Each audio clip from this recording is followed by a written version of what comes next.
Good afternoon, ladies and gentlemen. I'm John, this is Mania True Nerd, and welcome to a little kind of vlog thing. It's not really a vlog, I guess, because it's not really video of me talking or anything. I think I'm just going to put up some old footage of Watch Dogs, me kind of repeatedly attempting and failing to do one of the convoy missions that I quite liked. So I'm just going to put that up, I think. So I just wanted to talk about something, and I mean seriously for once. I actually want to talk about something seriously. I know I don't normally talk about things seriously on this channel, but I realised like this was such a big topic. I couldn't really manage it on Twitter or Reddit, so I wanted to talk about it properly on a video and actually give it kind of proper pride of place as an actual video.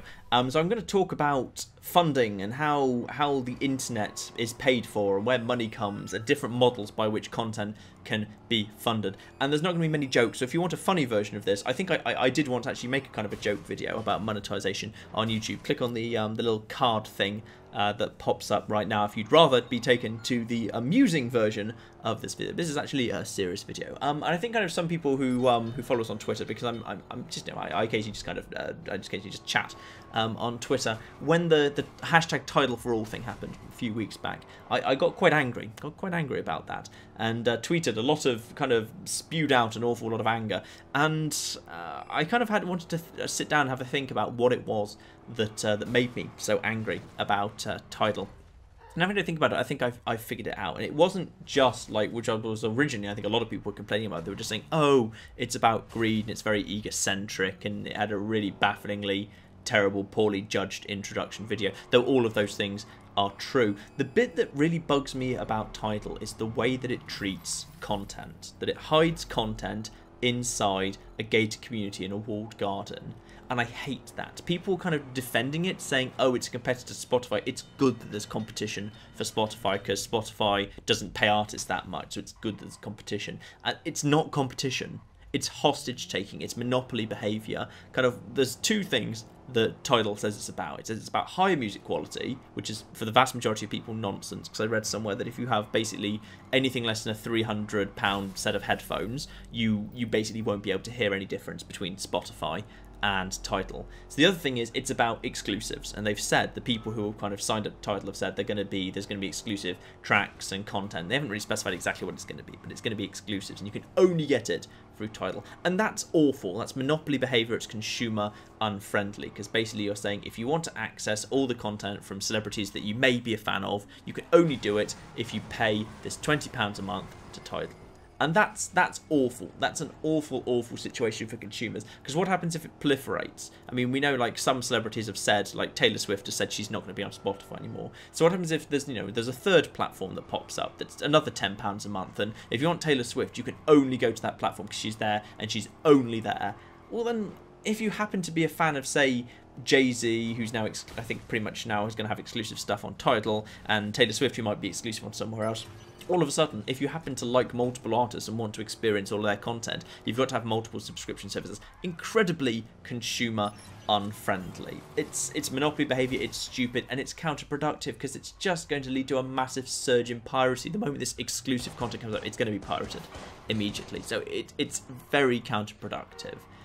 And I think kind of that led me into thinking about why I feel much better about Spotify. And I feel much better about Spotify because it's got two tiers, and I feel like they're equivalent to each other. You can choose how you fund Spotify. You can either be on the free tier, in which case you get all the content, but you kind of make your contribution to the content creators through ads, or you pay, in which case you don't get ads, but you make your contribution to the content creator through paying a subscription. So you get to choose, and I wish there was more choice. I wish there was more choice on the internet, that you can fund things as you want. So you can either pay a small amount of money for something, or you can watch a couple of ads and you get it that way. And I wish, if there's one thing I could change about YouTube, I would add that as an option. I think that actually you should be able to pay a very small amount, and thus all ads are disabled forever. That ad revenue, and instead that subscription revenue goes to the content creators who didn't get ads displayed for that reason. I think that would be great, and I think that Spotify model, I think YouTube would be improved by adding it, because I know from speaking to this with a few people about this in the community, people have said to me, actually, you know what, I would choose to pay money to avoid ads because I really hate ads that much.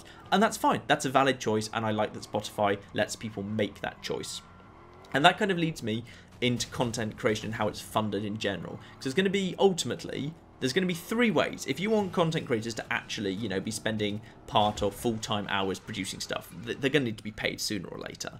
And there's going to be 3 ways to fund that. And the first is the gating or subscription model like Tidal's done. And that's terrible because it creates a situation where you can only see something if you've paid up front. And that's an old-fashioned offline model. It's going to a cinema, it's going to a shop. You cannot have something until you've already bought it. And it's old-fashioned, it's terrible. And we on the internet, we can do better. We can do better for consumers. We can make something that's more consumer-friendly than that. The second is branding deals and sponsorship. Well, that's problematic in its own way too. That's terrible in lots of different ways, because that's basically creating a situation where you've got transparency problems and conflicts of interest. And basically you're saying if people who you want to watch creating content have a certain number of hours per week they can create content in, do you honestly want a certain, basically potentially very significant proportion of those hours to be dedicated to them making something that they do not necessarily, they wouldn't choose to play, and then basically not be honest about it? It's paid for lies. It's paid for lies because you do not know whether a person, when they say something is good, is being honest or not. I don't think it's a good thing. And the third model, which is the one YouTube has, is obviously ads. Something is freely available, but it's funded by ads either surrounding it or running before it or running after it. And I think that's a good balance. I like where YouTube is.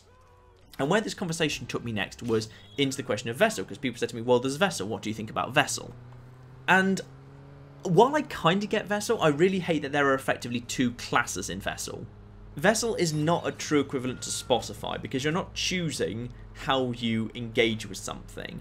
There is clearly a superior version. If you pay, you get something earlier. You are effectively the better class of person. Spotify, I'd say a paying subscriber is not better. They're just choosing how to fund something differently. Whereas Vessel people are effectively saying if you've paid money, you get something and you get a better experience. There is actual benefit to the person for paying. You have created a person who is superior. I don't like that. It's basically saying that you have 2 classes. You've got your people who are paying money and they get a better deal, and you've got your people who don't pay money, they get a worse deal. And I don't like that. I don't like that at all. The other thing I don't like is because I think both Vessel and Tidal represent a cult of celebrity, and the idea that the only thing that matters are big name headliners. Because people who move on to Vessel and Tidal, like, you'll never see like a small person who's looking to grow and get established be on Vessel or Tidal, because for them there's no benefit. It's a small community of existing fans. It's where you put your content when you've already got a massive fan base and you basically want to get more money out of them. Because Vessel and Tidal offer no real benefit. There's no real benefit other than the fact that you get to kind of have some slightly exclusive things. The service offers no benefit. It's where you put content to get money from fans. And I don't like that. It feels wrong to me, because these are people who have already got a massive audience. These are people who have won the content creation lottery. They've got tons and tons of fans. And what do? They say, okay, so now we've got tons and tons of fans. Let's take the biggest, hardest fans, the people who loved us the most and for the longest, and let's see if we can wring a few more pounds out of them. And I just don't like it. It bugs me. I mean, I like the idea behind it. I like the idea that people who create content, they deserve to be paid properly for their work. They absolutely do. And the content's, still freely available 72 hours later. And I like that. It's not like Tidal. It's nowhere near as bad as Tidal, but it's still skeevy to me. And paywalls and gating content in any way, it'll be the wrong side of history.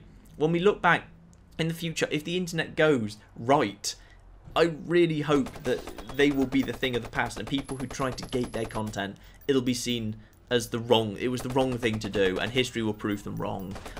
Maybe I'm just being naive and utopian, but I genuinely believe deep down in my heart, that's something I really truly believe. All content on the internet should be free to everybody all the time. No paywalls, no logins, no accounts set up, no anything. That is the internet I believe in, and I believe it could be incredibly powerful, hugely important to the evolution of all culture over the coming decades. I think what the internet can do is spectacular, and that kind of brings us into what I think is the best possible deal. And that's I've thought long and hard about the best way that content can be funded. I think the deal that I'm trying to lay out myself is what I think is the best, which is basically I put out 4 videos, maybe 2 hours of free content, freely available to everyone at the same time, no matter what, every week. 2 hours of content a week, and what I basically ask in return is that you watch 20 seconds of ads. So that's 5 seconds of ads before you kind of can click the skip button. So 20 seconds of ads for 2 hours of free content every week. I think that's a good deal. And then if people want to contribute more, then they can do it via Patreon. Tip jar would be just as good, but that's not in the UK yet. The UK channels can't enable that just yet. But I want it to be 100% optional. I want any money changing hands to be completely optional, which is why I don't really like the idea of like there being reward tiers or anything on Patreon. I just like it to be an entirely optional, voluntary thing for people who want to make a contribution if they've loved the content. And so, you know, payment is optional at the level that the person wants to contribute to. I think that's great. I think that's wonderful. And the only problem with that model is, and unfortunately always kind of has been, it's ad block. The problem is ad block, and I understand why ad block exists. It's because at various points, and this doesn't so much happen on the internet anymore, but it used to happen a little bit. People made some really stupid short-term decisions, like pop-unders and rich media ads that automatically play sound. Other really stupid, annoying, invasive ads in a desperate attempt to get clicks, to try and increase click-through rates on ads. And because they did that, the backlash was ad block. And that's such a shame, because I think ad block really kind of causes a lot of problems for the YouTube model. I think it's very well balanced in terms of giving a decent offering to viewers and also giving a very fair deal to content creators. So just to put it into real-term context, I can obviously see how many views I get through YouTube, and I can see how many of those views had actual ads running on them too, and it's about a third. It's about a third. So 2/3 of all views of my videos I don't get paid for. Don't get paid for. So the channel could comfortably earn 3 times more than it does if ad block didn't exist. And that's, you know, that's fine. I'm not complaining about that. I don't think I'm like entitled to anything, but it does affect my decision-making process. And, you know, the last time I changed jobs, like 5 months ago, thereabouts, I kind of, if YouTube then had been making 3 times what it actually made, I could have probably very easily kind of said, you know what, I could go part-time on this. It would actually financially make sense to do that. But actually, when I looked at it, I said, no, this financially is not feasible. It would not make sense for me to stop working a full-time job in order to do this. I think people like to think when they use ad block that they're screwing over big corporations who are, you know, trying to advertise to them, and they're kind of doing something moral because ads are just kind of big evil corporations trying to sell you stuff. But ads on YouTube, and they're not really. Ads on YouTube are basically ads on YouTube is taking that big corporate, taking their money and dividing it between the content creator, who hopefully if you're watching them you like them, and between YouTube itself, which has provided a platform where I can put up videos and you can watch videos and neither of us ever pays anything for the privilege.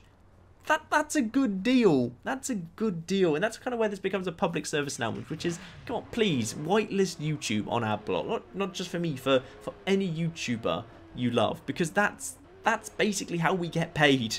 That is how we get paid. It's through ads, and adblock is fundamentally makes YouTube much more problematic. And like my figures are not bad. Some big YouTubers have been kind enough to put their figures out into the world, and for them it's more like 10 to 15% of their views actually get monetized. That's awful. I just think we are onto basically a good model with YouTube. I like it as a model, and models like Tidal and Vessel bother me, and I conceptually hate them down to my heart. Yeah, I think maybe YouTube could learn a little bit of something from Spotify, but fundamentally YouTube is onto a pretty good thing, and the alternative is much, much worse. The alternative is content that you love hidden behind a paywall, where, like an old-fashioned flipping cinema, you're not allowed to watch it until you've paid money up front. Or the alternative is sponsored content, where all of a sudden something is sponsored by a major corporation, the same corporation that you're probably trying to screw over by having ad block in the first place, and all of a sudden you don't even know whether content creators are spending their time on stuff they love and whether they're even telling you the truth anymore. That's so much worse. That's so much worse. So yeah, I don't know. I just wanted to kind of get all this out because I tried to kind of write this in the subreddit. I tried to tweet about it, but I just couldn't. I needed kind of, I wanted this to be a proper thing on the channel where I kind of felt like I needed some time to talk about it. But you know, if you have alternative thoughts about how you think content ought to be funded, please let's have a discussion down in the comments. I'll be very active down in the comments of this video. I'm very keen to discuss different options with you as we're kind of going along through this. But I genuinely believe YouTube is the best compromise in terms of for your experience and for my benefit. I genuinely believe it is. So yes, just a few thoughts from me on this. And in the meantime, I've been Johnson. This has been Many a True Nerd, and this has just been my thoughts on Tidal, Vessel, and YouTube. Thank you very much, and goodbye. Haha, I'm a genius at time. Oh, okay, this escalated quickly. I'd like to fly your drone. So good about a butterfly in a bucket. What does that tell you about the human condition? Are we the butterfly and is capitalism the bucket? What happens if you go right to the back in time? The very beginning of time. Oh, you literally just burn the universe.